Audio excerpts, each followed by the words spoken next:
Hi, everyone, and welcome to Café IBTTA. I'm Pat Jones. My guest today is Joi Dean. Joi is the CEO for the Richmond Metropolitan Transportation Authority, where she's responsible for long-range planning and development, financial management, legislation, planning and design work, and construction. Before coming to the authority, Joi served as special assistant to the New Jersey Attorney General. She also served in the consumer fraud prosecution, antitrust, and affirmative litigation sections of the New Jersey Attorney General's office, where she protected the finances of New Jersey citizens by helping to identify and prosecute consumer and mortgage fraud and preventing business monopolies. Joi is an active member of the Alpha Kappa Alpha sorority, the first sorority founded for African American women. Joi holds a bachelor's degree in political science from Hampton University and a Juris Doctor from William and Mary Law School. She also serves on the IBTTA Board of Directors and has several other leadership roles, which we'll talk about in a minute. Joi, welcome to Café IBTTA. It's great to have you with us. Thank you, Pat. Good morning. It's good to be here. Well, this is Café IBTTA, where we drink coffee or whatever your favorite beverage is and talk about things that are interesting, relevant, uplifting, and fun. And a couple of announcements before we get started. Number one, you should have received by email a link to the IBTTA member survey on Tuesday at 6 a.m. Please check your email, your junk, and your spam folders, because we really want to hear from you. It'll take you 10 minutes to complete the survey, and it will be so valuable to us as we put together our new strategic plan. Second, in the news today, the Biden administration announces the $2 trillion 8-year American Jobs Plan that includes, among other things, $115 billion for repairing bridges, highways, and roads, $20 billion for road safety, and $85 billion to modernize transit systems. And we'll learn more about that later today. And up on the screen now are some pictures I took yesterday at the Alexandria Amtrak station, at which U.S. Transportation Secretary Pete Buttigieg met with public officials to announce some new federal funding for rail improvements in the state of Virginia. So go Secretary Pete. Well, we are taking your questions and comments, and we want to get started right away.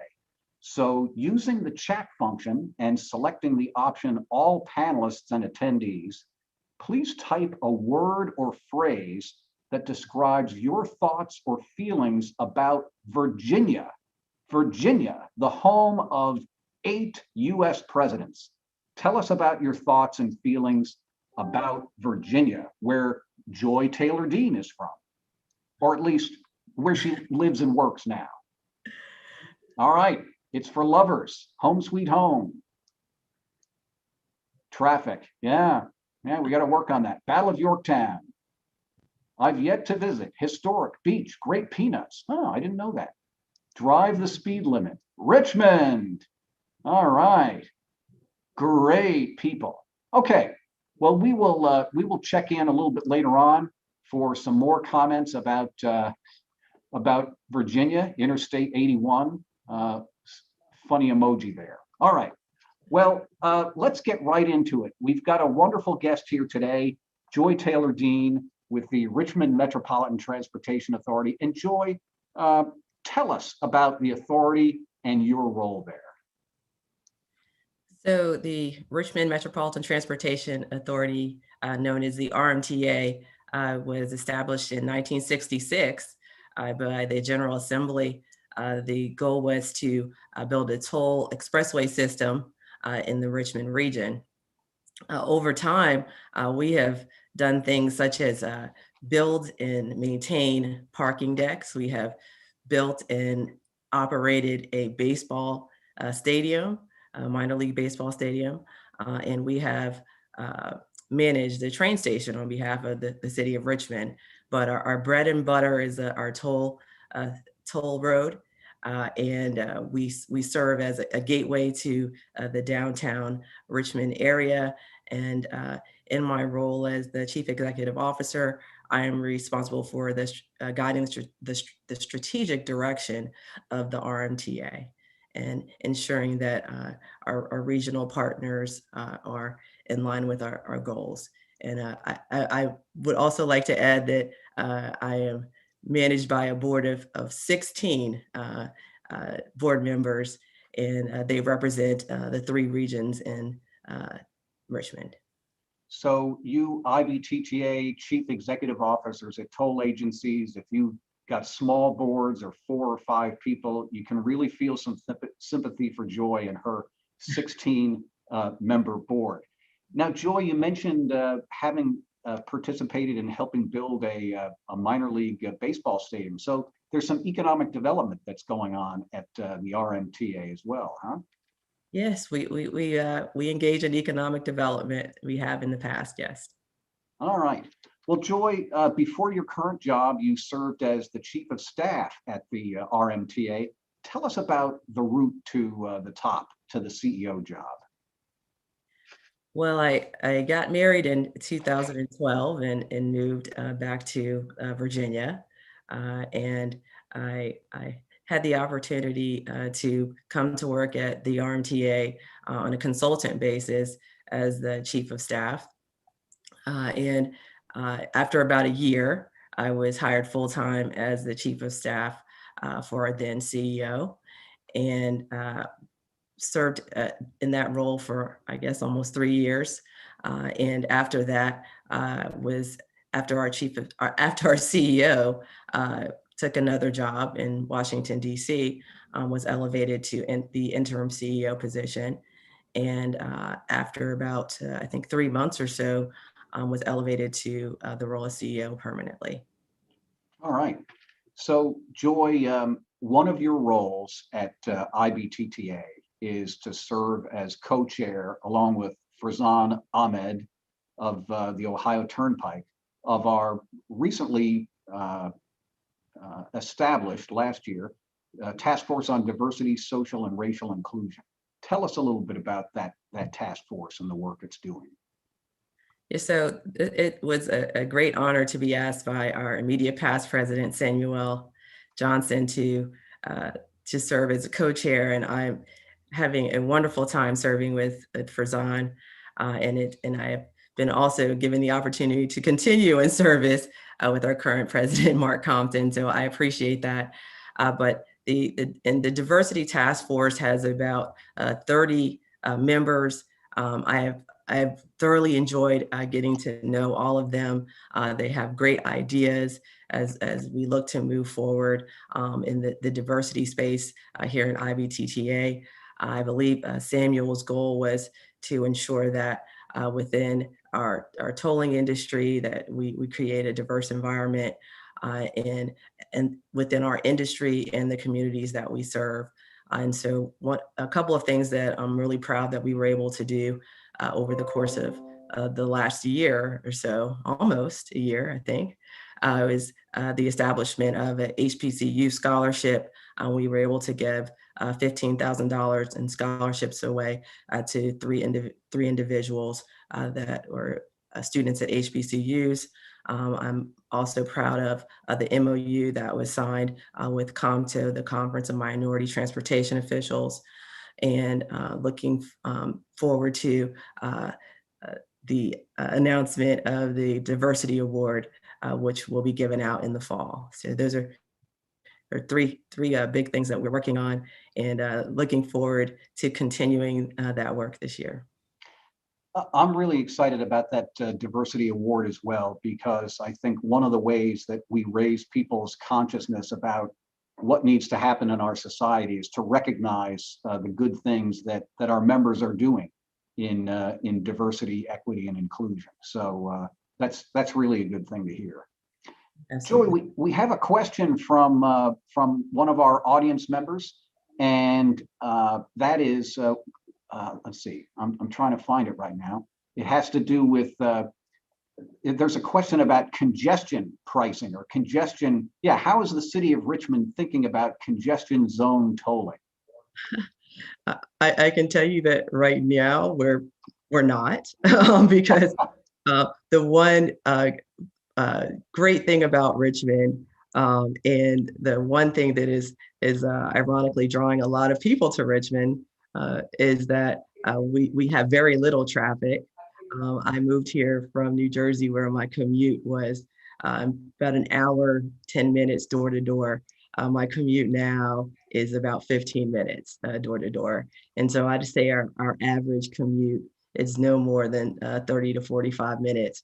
And so I think we're a little ways off from congestion pricing, but of course, we continue to monitor what's going on in the industry, but the Richmond region is I'd say congestion free as for right now, and potentially for the near future. All right, so no need for a congestion pricing zone in Richmond yet.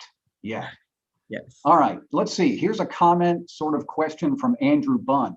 He says, we'll be seeing Governor Northam give an announcement later today on Virginia's recent diversity and inclusion legislation. Do you expect to see RMTA take part in that initiative? I'm not sure. I await that announcement, and the RMTA stands ready to serve in whatever capacity the governor would have us to.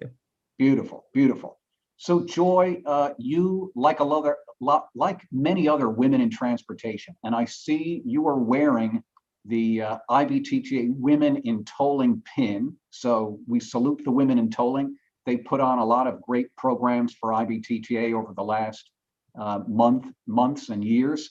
Tell us, what is your experience as a woman of color in a male-dominated profession like transportation?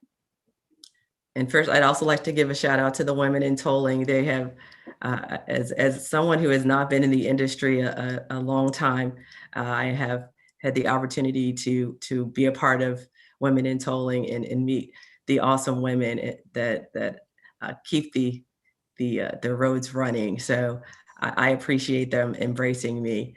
And so, it's an interesting question, Pat, because, the transportation industry is not unique. There are a number of industries where, there aren't a lot of women in particular. As a woman and as a Black woman specifically, I started my career in the legal field. And there were often times where I was the only woman in the room and the only Black woman in the room. And I can tell you that, that's a space that, I have learned to be comfortable in. I am comfortable being my whole authentic self everywhere I go. And so, I think that as women, we understand the space that we're in. And also I know that when I am in a room and I am the only woman, I'm not just there by myself. I stand on the shoulders of others, and I have lots of women there with me. And so it's also incumbent upon me to mentor and to bring other women along, so that those rooms can be filled. Joi, you mentioned something about being your authentic self in any room that you're in. And I think this is something that young professionals, people who are entering their careers, people early in their careers struggle with, is how to be their authentic selves and not to wear a metaphorical mask when they're in different situations. What advice, what suggestions would you give to young people and even your peers about how to be your authentic self? I think, especially when you're young and you're earlier in your career, I said, you have to understand that the big piece is understanding your culture and the culture of your office space, right? And how you fit into that culture.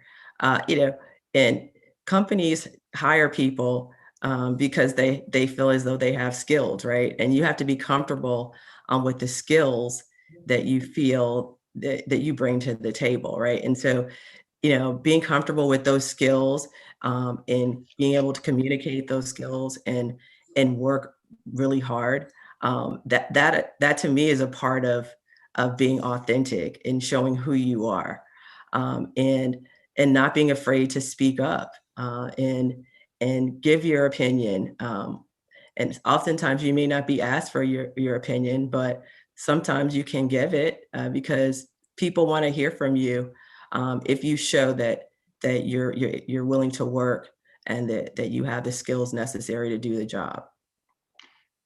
I think that that's a really important point you make. You know, people, especially young people who are new or early in their careers, they look to authority figures as the experts or the ones that they can follow.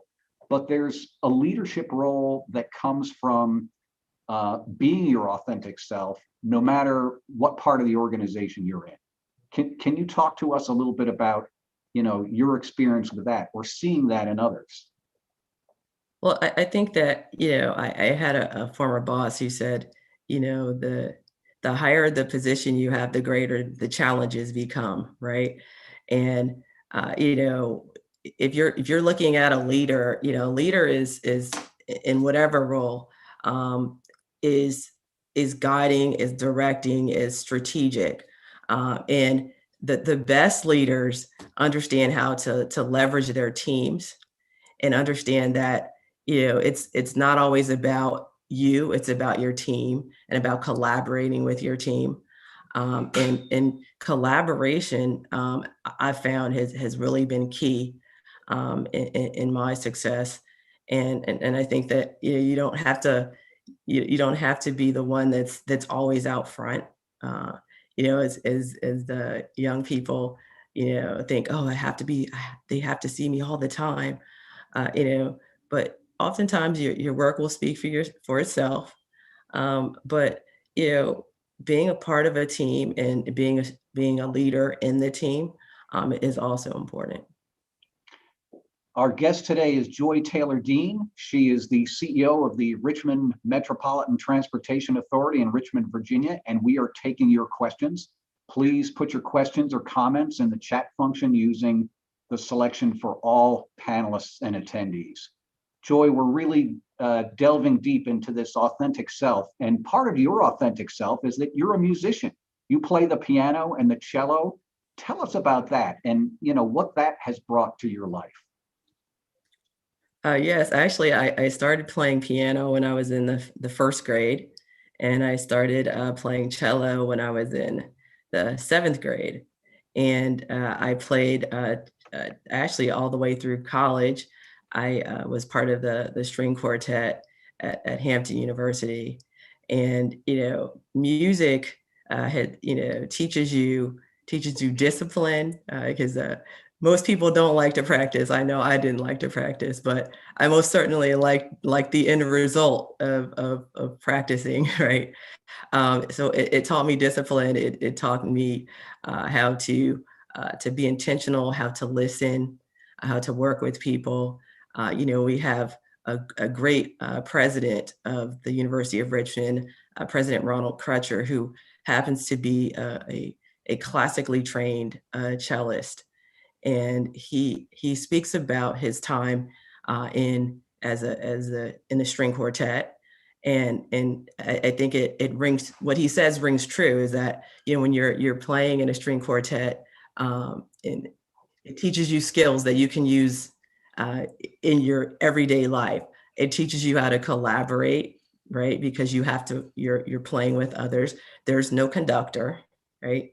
So Right. it teaches you to collaborate. It teaches you how to listen, because Right. you have to hear those around you. And it also teaches you how you sometimes have to take the lead.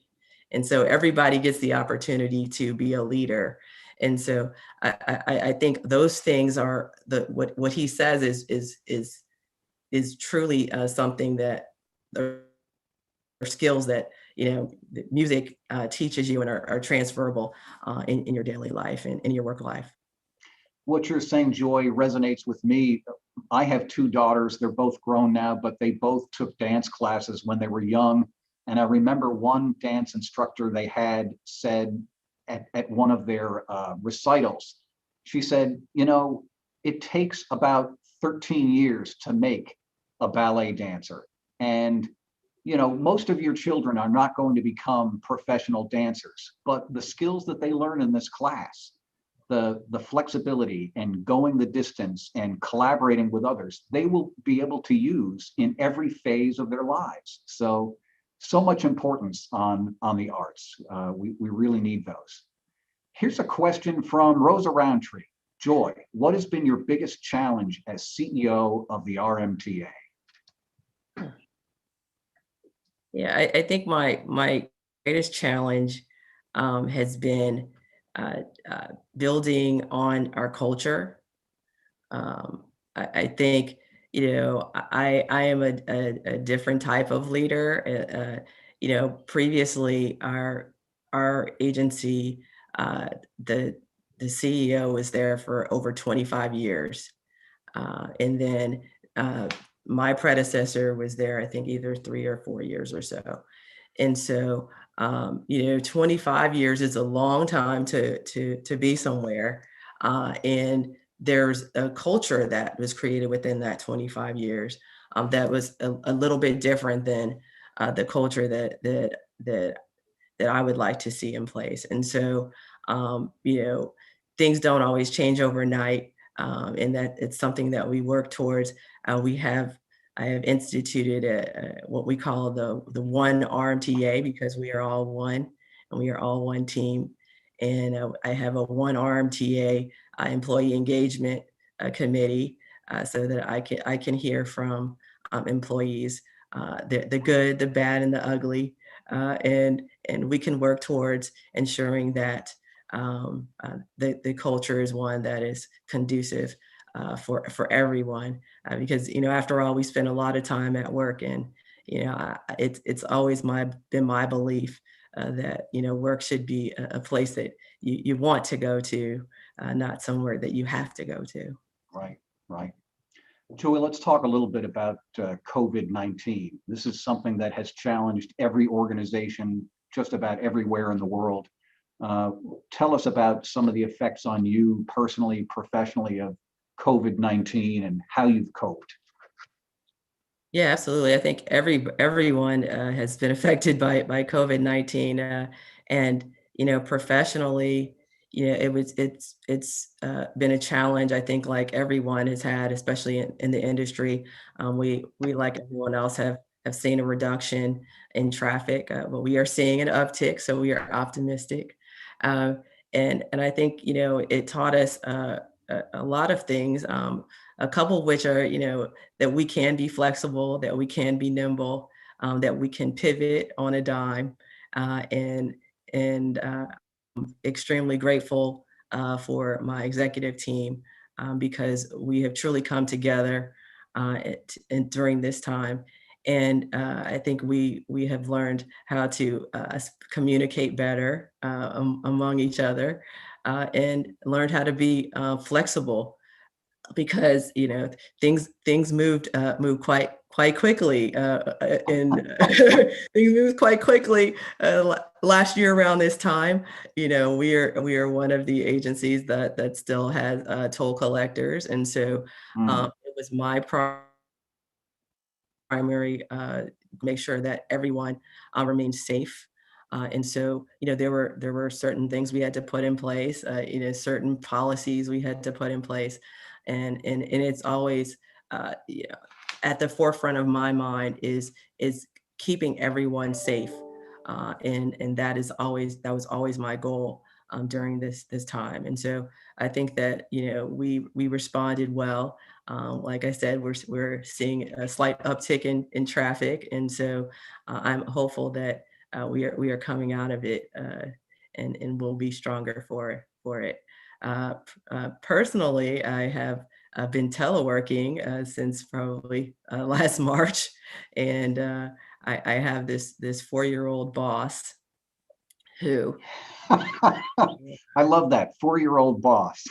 4-year-old boss who I have got to who I've had the opportunity to spend a lot of time with, and I think I'm very fortunate in that way, to watch her grow And also, I think it's also provided her an opportunity to see what I do every day, and understand what it means when mommy said she has to go to the office or has to get on a call. And I think there are sometimes some of the IBTTA calls she's kind of popped in and been a part of it. And I welcome that, because I think that she needs to understand the world that is in front of her, and that there are no options, that there are no obstacles before her, and that the world is her oyster. That's beautiful.